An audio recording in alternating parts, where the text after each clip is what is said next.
Saya baru ketemu para opes secara langsung hari ini. Kesalahan dari pastor. Karena baru ketemu masalahnya. Sudah banyak pastor dari berbagai tarekat, tapi OP baru hari ini ya ketemu ya. Luar biasa. Silakan duduk pastor. Yang tidak perlu didampingi sendiri saja kan kita biasa hidup sendiri. Selanjutnya saya serahkan kepada pastor untuk mengatur apapun yang mau dibuat. Silakan pastor. Anda punya waktu 1 jam dan 30 menit dari sekarang. Silakan. Bapak Ibu, Romo, Suster, Bruder, sekalian yang terkasih dalam Kristus, Shalom. Shalom. Selamat pagi semua. Selamat pagi. Nama saya Romo Adrian Adirejo OP. OP ini singkatan dari orang penting.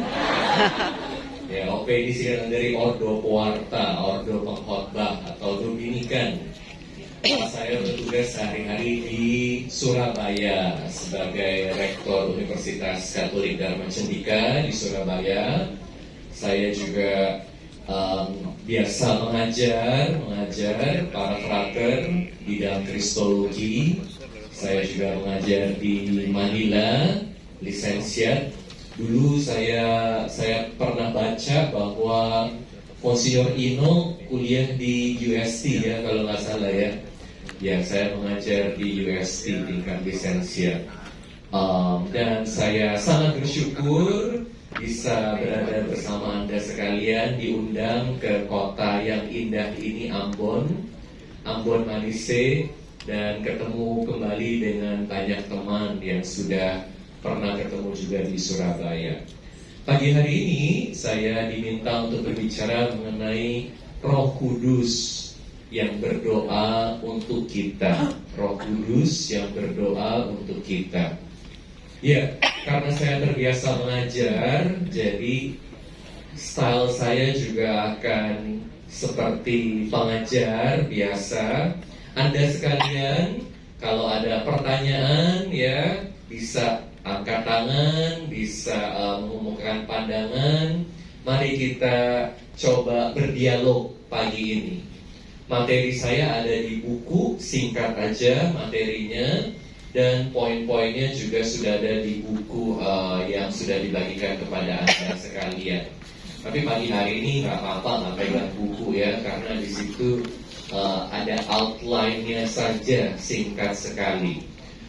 Ketika saya diminta untuk berbicara mengenai Roh Kudus yang berdoa untuk kita, saya mencoba mencari ayat referensinya dari mana, dan saya melihat bahwa topik ini diambil dari kitab Roma bab 8. Kitab Roma bab 8.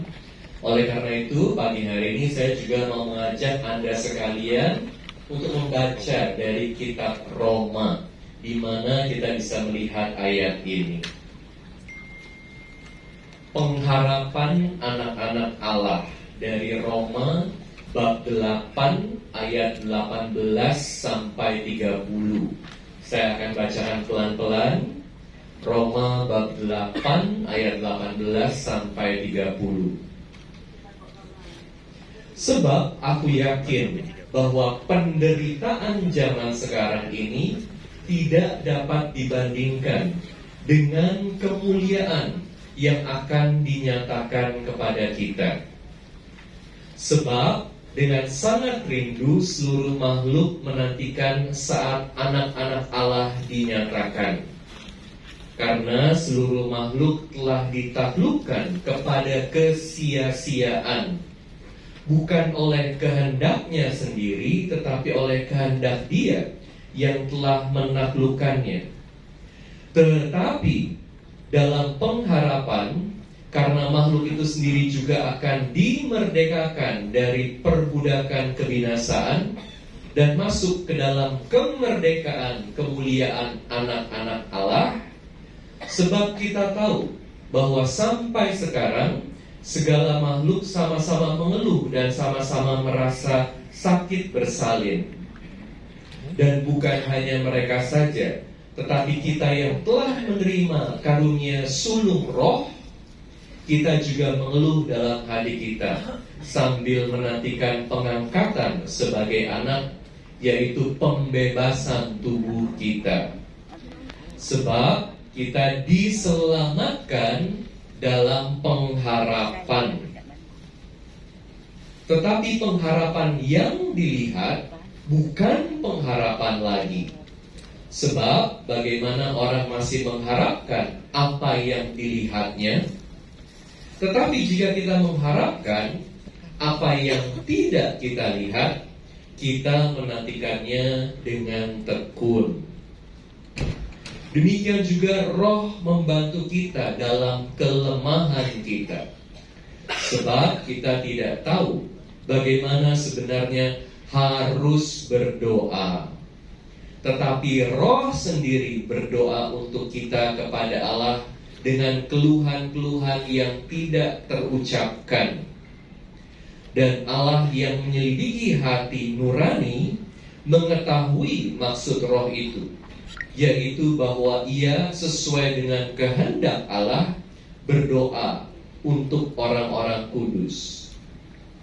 Kita tahu sekarang bahwa Allah turut bekerja dalam segala sesuatu untuk mendatangkan kebaikan bagi mereka yang mengasihi Dia, yaitu bagi mereka yang terpanggil sesuai dengan rencana Allah.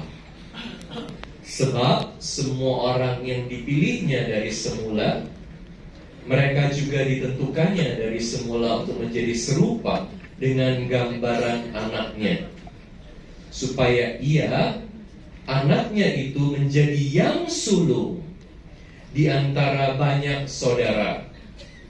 Dan mereka yang ditentukannya dari semula, mereka itu juga dipanggilnya. Dan mereka yang dipanggilnya, mereka itu juga dibenarkannya. Dan mereka yang dibenarkannya, mereka itu juga dimuliakannya. Demikianlah sabda Tuhan. Saya boleh turun ke bawah ya.